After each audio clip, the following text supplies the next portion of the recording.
Hello, amazing, beautiful people. It is so good to see you in the VIP.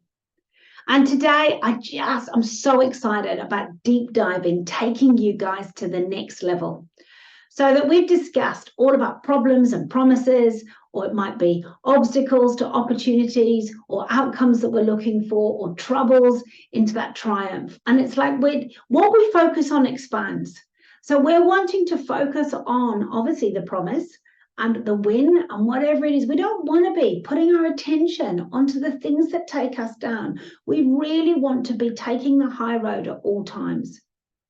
And so I sincerely hope that you've already watched, either looked at some of the social media or looked at the membership already and had that insight and wisdom. Because what we were looking at there is the 3 questions that I use to help myself work out when something's coming against me, when it's not right, when it's not where I want life to be. It's actually all about me, for starters. It's like me that needs to do the upgrade and the thinking and the working it out. And the way that I do it is, the first thing is, it's like, what is it that I need to learn? Because I don't know everything. I don't see the world as it is. I see it how I see it, through my lens, from my experiences, from my upbringing, from my parenting, from my family, from whatever it is, from the work that I've done. I don't see everyone else's perspective, and it's time that I started seeing that, because then it's like a diamond. You get all the facets and it shines, and we all sparkle like gems when we start to hear each other and see each other. And my goodness, start to work together. It's like, oh my goodness, this is so exciting. And I do get super excited. So, first of all, what is it I've got to learn? And then the second is kind of, what's the other person's perspective? What is it that that person sees that I don't see? And we've already done some training on this around, how we see ourselves. And then there's this massive part of opportunity or our potential that we don't see that others see. And it's time to start moving into that. So every time that something comes against me, it's to lift me up. It's for me to grow. It's for me to learn. It flippin' fills me with so much joy. And the other is, what's the missing piece of the puzzle? Because when I find the missing piece, it's the piece that brings the piece into the whole situation. It's kind of like it fills the gap, it fills the hole. It's like, oh my goodness, that's it. And we often don't find it until we ask others, till we get wisdom and insight, until we add all of the pieces of the puzzle together, and then we get to see the big picture. So today, I just thought I would do a little bit of training on honor, because actually it's honoring yourself, knowing who you are and what you stand for, honoring the other person that takes us up that high road. So I'm just going to share my screen with you to give you a little bit of insight on this. And there we go. So starting with, remember, it's not what we do that defines who we are. It's who we are that defines what we do. And so honor is about character. We can't always train it, but we can certainly choose it. So our role is to ask the right questions, there we go, and find truer answers and take the higher road. Now, this beautiful graphic is based on a choice map by Dr. Marilee Adams. It's not my work, but I just love the wisdom and insight that this brings. So I love the fact that honor is to connect, it is to uplift, it's to encourage, it's to grow, and it's to build. And we get to choose that path. So the first thing is, we need to be aware that we need to choose the path so that we can actually choose it. We're just in autopilot. If we're just functioning, just going through the same old, we're not going to choose it. We're going to be blinded to it. And sadly, dishonor always disconnects. It always breaks down. It discourages and it divides. And a house divided will always fall. So it's our default mode. It's often reactionary. So it's our reactions and it's our default mode that we do without thinking. It's without intention. So here we go. Lovely young man. Anything that impacts us at any moment in time, which is this chap here. And we're thinking about his thoughts, his feelings, and his circumstances. So the first thing we need to do is think about our thoughts and our feelings and our circumstances. So he stands here and he goes, okay, something's come against me, something's not how I thought it would be. It's not gone how I expected. So he's got two paths here. He can choose the way of honor, or he can react in the way of dishonor. Often dishonor comes from fear, and honor comes from love. It comes from knowing who you are, solid in what you do, knowing what you stand for, knowing what the end result is, knowing where you want to go, and taking other people kindly and gently and encouraging them on that journey. Dishonor is always about ourselves, and it's always quite insular. It's always looking down. It's often, as I say, it's about fear. So there's blame, there's justification, there's trying to be right, and it's trying to prove to everybody that your way is the only way, whatever that might be. And as you can see, that takes us into the pit of doom. I'm not big on the pit of doom, just quietly. So I'm just going to sort of reflect here for you guys, is people who honor often ask themselves these questions. And we've already looked at some of these in my top 3, but what am I missing? What am I not seeing here? Because I only see life through my lens. So I've got a perspective, but is it the right one? Is it the whole picture, or is it just a piece of the picture? What assumptions am I making? Just because I was brought up a certain way, or I was always told to make my bed before I left the bedroom, doesn't mean to say that that's everyone's perspective, whatever it might be. And am I defending or justifying my perspective rather than questioning my interpretation? When people don't do things the way I do it, I have to ask questions, because I think my way is the only way. I also think my way is the best way, just quietly. And so when somebody doesn't do something the way I expect it to go, it's always for a reason. Everything we do as human beings is for a reason. So we really need to work that one out. And then the other is, am I being triggered? Oh, that's a biggie. Fruit to root. Am I getting angry? Am I getting cross? Am I trying to defend myself? Am I trying to puff my chest out? Whatever it might be, let me tell you, that's coming rapidly down the dishonor route. So what is it? Where does it come from? Is it coming from me feeling not good enough? Is it coming from me feeling I've got no value? Oh, that's a bit ugly. In which case, that's got nothing to do with anybody else. That's me just being fearful. Out the door. Thank you very much. And the other thing to consider, actually, if you've got fruit to root and the root's ugly, you need to dig that out and sort it, make it compost, grow something beautiful in it. So that face, trace, revisit, replace model I'm sure we've done, we need to make sure we're doing that. And then the other is, what's going on for the other person? What's happening? Why have they, somebody, especially if they've barked at you, it's never about you, it's always about them. So it's about realizing that life is all about us, but when we work together in unity and one accord, when we're lifting up, when we're honoring, when we're taking time to see somebody, to hear somebody, massive, just quietly. So one of the things that I want you to consider is perhaps some of the honor questions you could ask somebody to stay connected. How are you? What do you see in this situation? What's your take on this? What's your wisdom? How would you solve the problem? What do you see? Well, think of some of the questions that might disconnect. Oh, no, it's my way. I think it's this way. I've done this for hundreds of years. This is it. Well, I'm looking quite good for hundreds of years, just quietly. But I've been doing this for hundreds of years. No, it's always been done this way.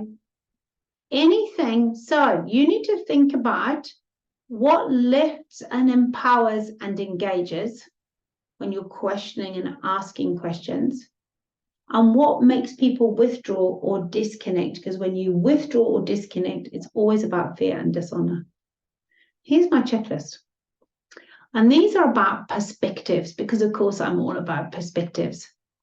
People with honor accept themselves for who they are, warts and all. They just know that they're uniquely designed to be brilliant. They're not uniquely designed to be all things to everyone. And they accept the others. They accept that others have got something to bring to the table, that each person has something incredible to offer. And they accept the facts for what they are. Without emotion, if you've got emotions, there's a root there that's unhelpful. They just take it for what it is. And they always look for the good, and they believe that everyone is doing their best within their capabilities for what they understand. No. The other thing about honor is it has humility and it is appreciative. So if you've got an honor perspective, you know you're not all things to everyone. You know you're not the king or queen of the castle. And you know that there are other things and you can appreciate the good in others. When somebody's coming from honor, they take responsibility for their actions. Now, I don't take responsibility for anybody else's actions because actually that's none of my business and it's not my responsibility. I'm only responsible for what I do, for what I say, and what I bring to the table. And questions their own perspective and assumptions. I have to do that all the time because I don't know what I don't know. Oh, excuse me. Oh, I don't know where that's come from. Sorry, team. And the other thing is they believe everything happens for them. They seek out the gain and they either win or they learn. That is so my perspective.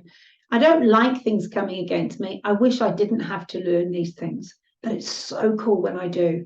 And I have found out of my darkest hours have come my brightest lights. Out of my biggest challenges, I've learned and grown the most, or I've had the most breakthrough. People who have an honor perspective are flexible and adaptable and creative. They find solutions. They look for, they're always ducking and diving, trying to work out what it is that we can work together with. How can I shift my perspective? How can I move closer to that person so that we can work together? And they have an open mindset. They're solution focused and not bothered about who gets the credit. So people who have an honor, they're looking for the end result. They're looking for, let's get to here because this is where we want to go. How we get there, not bothered. And if you put something in here and somebody else puts something in here and somebody else puts something in here and we get there, bring it on because it's the result we're looking for. I don't have to have all the answers. It's not all about me. It's about, can we get that outcome or that result? Can we work together and get there quicker and faster and better than we thought before? That'd be exciting. And the other thing about people with an honor perspective is they put people first. They put people before the process. So again, they'd rather have different people's input than just, no, it's like this. The process is this. It has to go this way. So they're flexible in that. So on the flip side, kind of so that you can see the difference between the two, dishonor also often comes with judgment, very judgmental and critical. See, that just makes me wince before I've even done anything. So judgmental of self and of others and facts, often puts themselves down, often emotional, often highly opinionated. So we've got these extremes. They're either tearful and put themselves down or really highly opinionated. My way's the highway. Don't even go near me. So either which way are going to dishonor and be judgmental for protecting what they think is right and true and not open to anyone else. Always looks for the gap, always looks for what's wrong, critical and negative. Do you know what? Ugh, even straight away, I'm like, oh my goodness, this is uncomfortable. So we know them.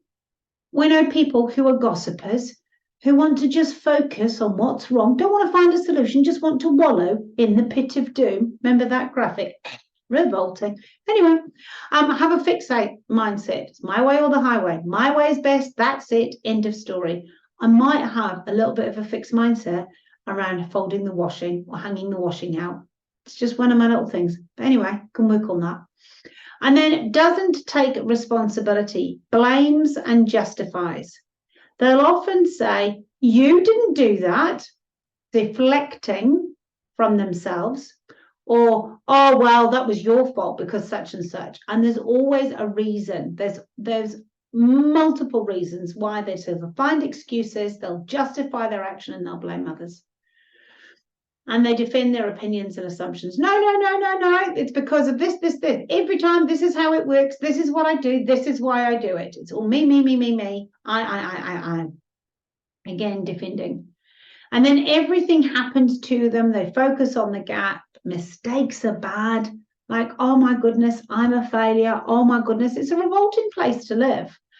So I really encourage you, if you see people in this space, please lift them up. Please ask the questions. Please help them to switch from the path of doom up into the path of honor. They're inflexible and rigid, and they're problem focused. It's like, no, I'm just going to see the world my way. It's small, and I'm having to protect myself, because if I say it this way, if I start to think outside the square, I'm going to fall over. Actually, if you start to think outside the square, you're going to have a blast. But anyway, and they cling to the process. No, I mow the lawns on Thursday. That's how I do it, even if it's pouring with rain. Whatever it is, they stick to the process. This is how it works. I'm very inflexible, so they're process before people. Well, that's a bit of a whistle-stop tour. So I really encourage you all to think about perhaps your questions that will honor and connect, and your questions that might disconnect. And I want you to think about how you can always keep your love on. You know, I go back to my, often when things don't go right, people start doing this. They start, no, it's my way. No, it's this way, whatever it might be, that everybody's trying to be the best. No, it's me. No, it's me. All it takes is for one person to act with honor and say, okay, how are you? What am I not seeing? What is it that we need to work together on? And it just takes one. I hope it's you. And then what we do is we find that everyone works together in unity and one accord. But it comes through honor and love, not fear and dishonor. So I wish you all the best. I hope this has been helpful. The worksheets will be there connected or emailed to you. So please, I would love you to comment on this. Has it been helpful? What's your gold nugget? What's your gem? And encourage others to come on this journey with us, because I am so up for lifting us all up, taking us to the next level, giving you small nuggets, small bite-sized pieces of wisdom and insight that you can take with you, can think about during your week, that you can apply in your day-to-day life to become the most incredible person that you were born to be. So thank you for your time. I hope you found this training helpful, and I look forward to seeing you very soon. God bless and have an amazing day.